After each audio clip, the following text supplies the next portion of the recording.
Hello and welcome to Aunt Lainey's Kitchen, my live weekly cooking show here on Facebook. So what I'm doing right now is I'm doing a pita with fresh produce from a local Kansas City farm, Young Farm. So last week I went to the Ivanhoe Farmers Market, and they do it once a month. I think it's the second Saturday, May through October, so you still got some time to check it out. And I was like, you know what, I am just craving fresh produce. And so I wanted to support, you know, a local farm. So I thought, you know what, I'm going to go to this Ivanhoe Farmers Market because it's a great community farmers market. And I'm going to go support Young Farm because I've been meaning to do it. And then I'm like, oh yeah, I got to do this. And then I get distracted and start taking pictures of flowers. And then I go home and go, I think I really wanted to buy some produce. But with everything going on, I was able to do that. So here we go. I did chard, so I did Swiss chard because that's what they were selling. I didn't see any lettuce at this farmer's market, but I believe I can buy it from their actual location. So I'm going to kind of show you, give you a little hint of what I bought. So they were selling bunches of chard for like $3.50, and obviously there was more in this because I've been using it, but this is kind of what I got. Now, if you know anything about chard, you know that it has got a texture to it, right? So when you chop it finely, you're not going to get a soft texture. You almost have to kind of cook it down, but it's hot outside, you guys, and I didn't want to do a lot of cooking. So what I ended up doing is I chopped this all up, and I put in some sun-dried tomatoes, and I put in some olives, and I had some fresh garlic, and I also had some fresh onions that I got from Young Farm, and I kind of put a little bit of extra virgin olive oil, and I put it in a food processor, and I chopped it all down. Then I kind of let it sit for a couple hours. Then I was looking at it because, again, I'm like, I don't want to cook anything because it's kind of hot.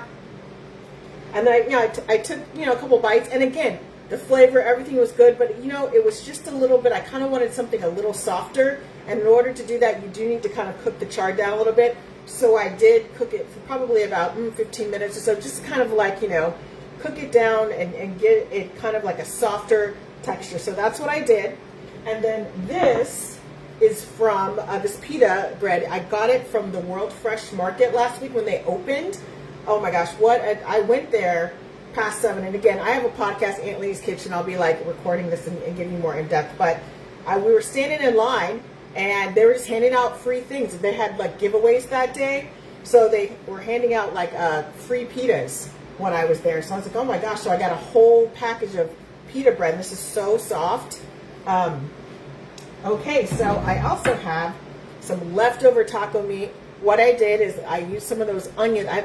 This is ground turkey, and I, browned it up, all that stuff. And then in a separate pan, I sauteed the red onions and the yellow onions with some minced garlic because I didn't want to chop up the fresh garlic I had because I just got a little piece of it. And so I did that, and then we had it last night for our Monday weekly dinner, and it was pretty good. But I thought, you know what, I've got some left over. Let's go ahead and put it on this pita, this lovely pita, and I'm going to grill it. So what I think I'm going to do first is, I'm just going to show you what I'm doing here. I'm going to take this oil, and I'm just going to brush it along here. Again, not a lot. I don't need to use a lot of oil, just a little bit, probably like maybe like a teaspoon or so.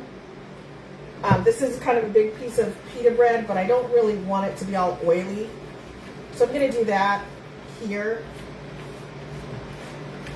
Just maybe a little bit more. Another teaspoon here.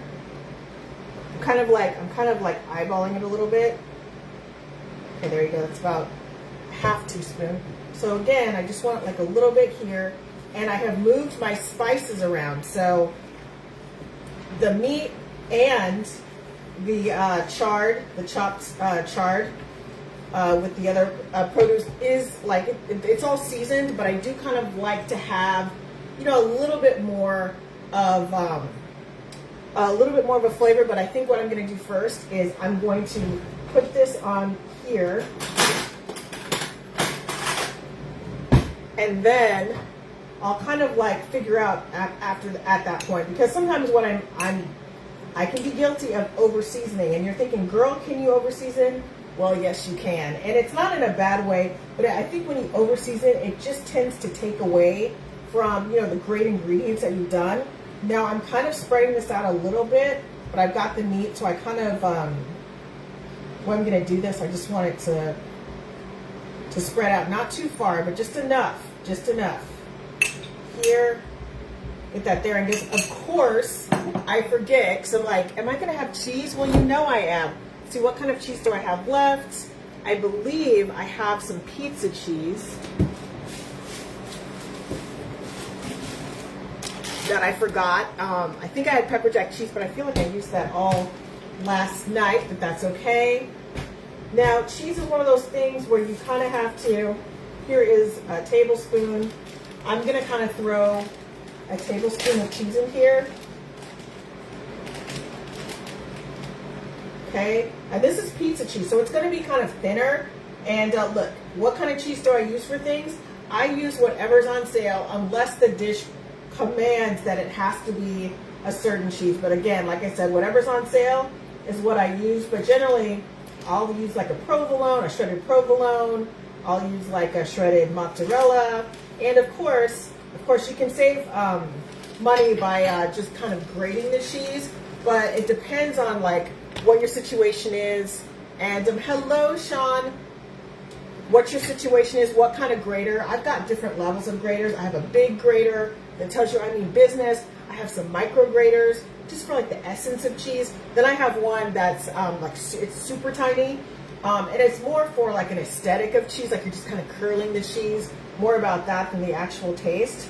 And of course, you know, I've got to have my black olives on pita. Now here is my taco meat here. Just going to go ahead and use this, spread this out here.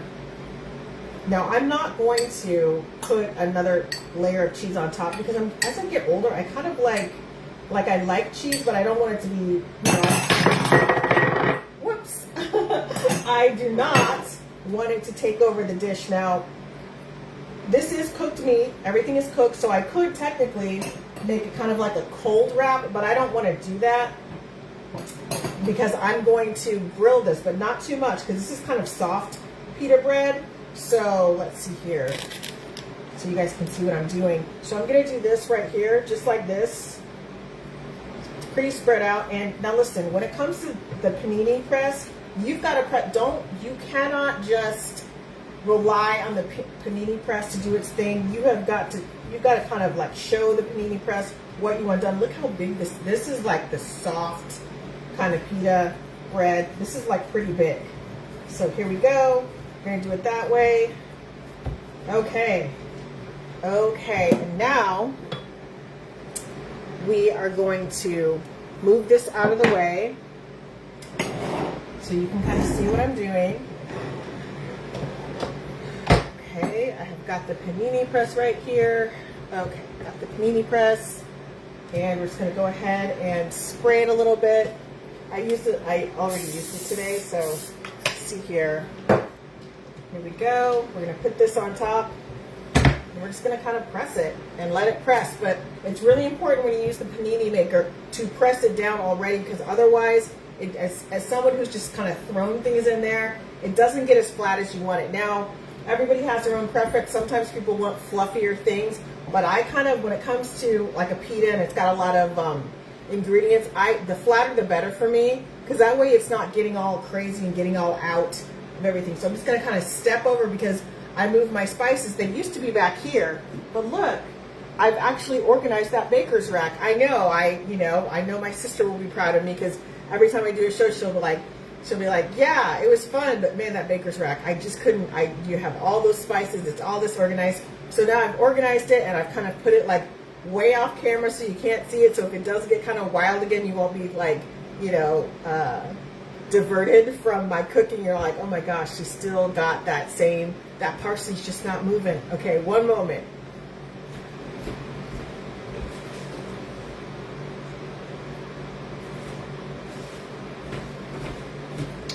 I am back. So one of my friends went to Greece. I cannot remember, maybe it was last year. And she brought me back these spices, and you're like, are you still using those spices? Of course I am. And one of them was for salad, so that's one of the ones I used on here. So I think I'm going to use the one that is made for, let's see here. I wonder if I already used the one that was made for bread. Okay, this is made for potatoes, but that's okay. I think it'll be okay. So we'll do that.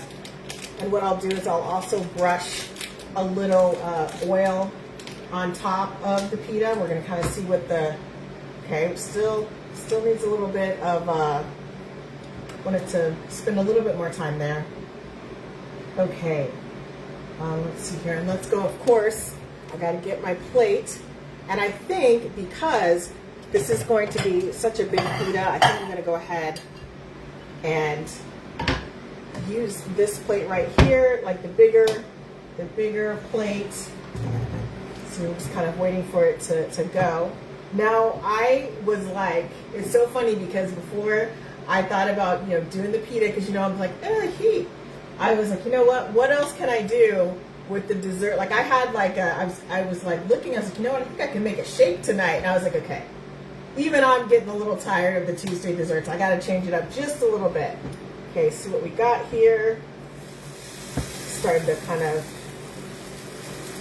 get like a nice little sizzle. So let's see here, let me flip this over. I swear every time I film, I feel like I use all of these things. Okay, so that's still, let's see here. Now with the panini press, you do have kind of plates on both sides, but I still like to try and flip it over just in case. Sometimes the bottom gets hotter than the top. Okay, so we're just gonna kind of put that over there. I am getting so excited for fall. And I know you're like, girl, it is not even September yet. Why are you coming at us with fall? But I don't know. I've kind of been peeking around at some fall recipes, some soups, and some like hearty potato dishes. Kind of looking at that. So we'll see. I have this vision of fall, and hopefully all of my my experiments, my fall experiments, all of them kind of come through. Because sometimes I'll cook things, and again, it tastes good, so I'm not wasting the food, but like the presentation is not great. So I'm like, I'm not going to take a picture of that, because that is a nailed it moment, and not in like that's one of those, oh, she nailed it, and I really didn't. So yeah. Okay, looks like I've got more grill marks on here. So I'm going to go ahead and take this off of here. So now, let me go ahead and put this plate here. So now you can see this, and I will also take a picture of it. Now what I'm going to do is I'm going to kind of put a little bit of spice on here. Some potato. This is for potatoes. I think I ran out of the stuff for bread. That's okay. And you know what? Let's just put a little bit of extra virgin olive oil here. Just a little bit. Just a little bit here. Just want to make sure. That way it's not so crunchy. I just want like a little bit of oil on here. I don't want it to be so crunchy where I'm like, I'm going to take a molar out. So go ahead and put a little bit on here. I probably would say a half a teaspoon, but it depends on, what you want, because I don't want it to be so oily that it's slipping out of my hands, but I also don't want it to be so crunchy that I feel like I'm, I gotta harm a molar in order to eat it. Okay, so here I am, gonna kind of like, just a little shake, shake, shake, shake, shake, shake, shake, shake, shake, shake, shake, shake, and shake, shake. Okay, so I've got everything. Everything has been shaken off here, and I will take a picture. And let me just show you what this is right here. This is what we got right here. It's so good. I'm excited. I've got the chard in there, the chard with the sun-dried tomato, with it's technically taco meat because I did use taco seasoning, and it's a ground turkey. But again, that's why I love taco meat and things like that, because they're so versatile. You can throw them in any kind of bread thing, or just eat it plain. And there you go, you've got a meal.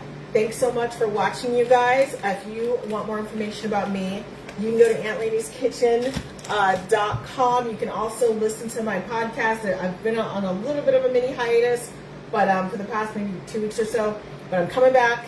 And so that's at Aunt Lady's Kitchen podcast on TikTok, YouTube, Instagram, and Facebook under Aunt Lady's Kitchen. So take care, everyone, and I will talk to you soon. Goodbye.